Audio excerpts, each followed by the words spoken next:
We live in a world where there is no excuse for you to say you don't, have all the things you want in life. Because even if your parents didn't give it to you, you have the ability to look for the information right where you are. We have access to the internet. We have access to a lot of information and offices where you can actually have the information you want.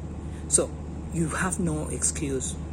You can only be as wise as how much you have traveled the world and how much or how many cultures you have been able to expose yourself to and how many different people you have met in your life. So I don't care whether you haven't traveled the world, but what I care about is you making a difference right where you are, because until we do that, that's when Africa, we are going to rise up. Africa, I am seeing the light is all at the end of the tunnel. We are almost getting started. We're almost going to start scrolling. And before we know it, we are going to start walking the talk. Enough of a lamentation and all these sorts of accusations and complaint, because Africans, we know how to complain. But the time is now that we need to rise up. We need to take to action. If all of us take to our roles and responsibilities, then I promise all of you, God is going to lead us in a better direction. God is going to lead us in the right direction. And I promise you all, we are going to get there. Nobody is supposed to be giving us the free meal system in daylight while they take from us in the shadows of the dark.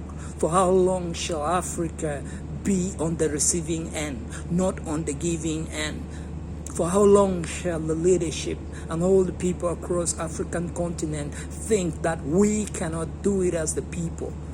For how long shall we remain with knees on our neck, caused by all these other civilizations that we hold the view that they have the better understanding, the better know-how, how to liberate us from poverty, from lack, and all the unemployment and all the poor health care systems that we have right in place. All across the African continent, we have no excuse whatsoever, because we are the people with the gold, the diamond, the silver, all the resources. We have the resource base. For how long shall we continue to see the Western civilization continue to give? How much more and how many more years do we wish to see our children and their children to still have knees on their neck? For how long shall African child be liberated? For how long shall the African mind be taken out, the mind that we think we don't have the technical know-how? For how long shall we, the African people, remain in economies that are not vibrant, economies that are not supporting our heritage? With us, we are the richest, we are the wealthy people, and everybody wants to associate with Africans. But on the Western civilization, on the dinner table of civilization, we have no place. We have the place which is given to us, which is so free, and everybody, every African child is supposed to be waiting on people on the dinner table. For how long shall we see this coming to an end? For how long shall the African child go and start dining together with the Western civilization? For how long shall we see our fellow counterparts being treated with respect and dignity? For how long shall the African mindset change? Because what we care about is to practice craft in a bucket. If I cannot get it, then that you must surely not get it as well. For how long shall we continue ridiculing people? With us, we don't want to celebrate people. For how long shall we continue to sabotage people rather than support them? For how long shall we take ourselves for only competition, but rather not to think about the multiplier effect? African, we know better. Africa, we have folks across the African continent who are working more than 2 jobs to just give an education to their young children.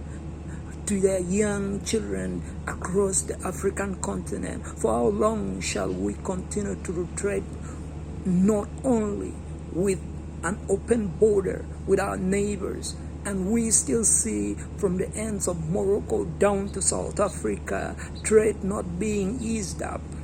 For how long shall Africa remain in this state of fragmire and despair?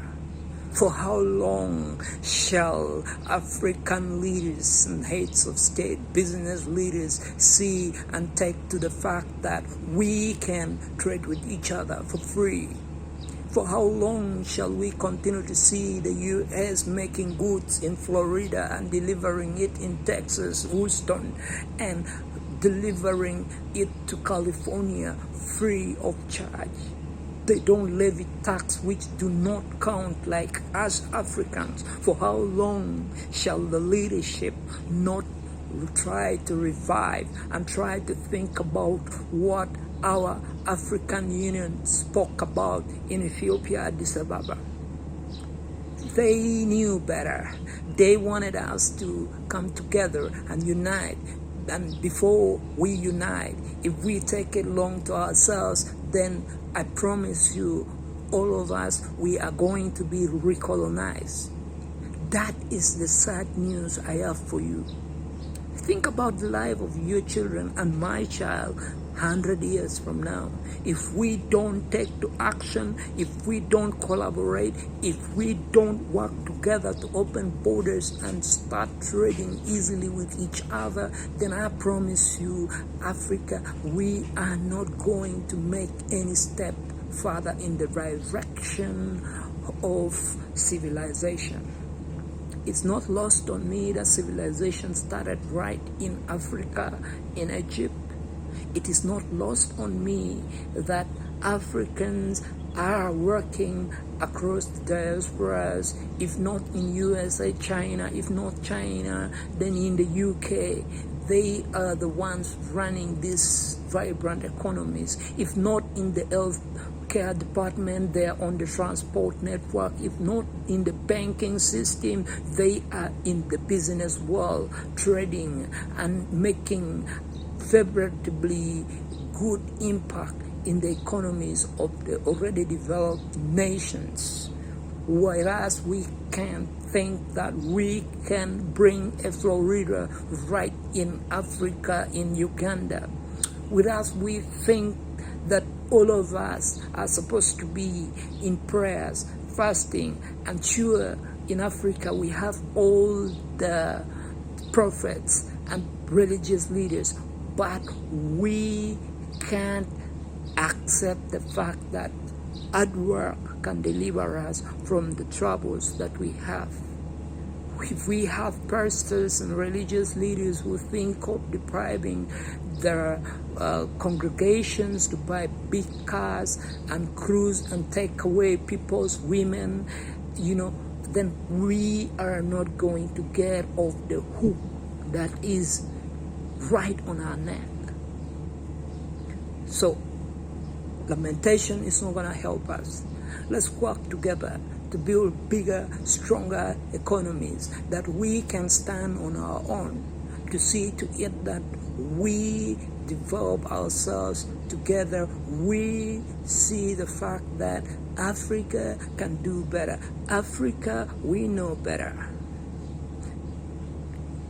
The beginning of oppression and all forms of injustices starts right when the just are keeping quiet, because we think that the truth should only be told to our children and wife when we're driving, or we're in the sitting room or in the bedroom.